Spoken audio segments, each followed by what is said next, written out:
In this video, we will learn how to code a preorder traversal on a tree using C++. Let's create a function with a void return type named preorder that takes in one parameter, a node pointer named root. Inside of this function, we will check if root is null, and if so, we will return from the function.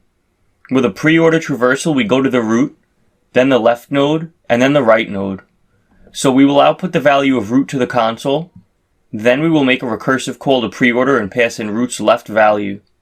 After that, we will make another recursive call to the preorder function and pass in root's right value. Finally, let's go inside of C++'s main function and call preorder, passing in root.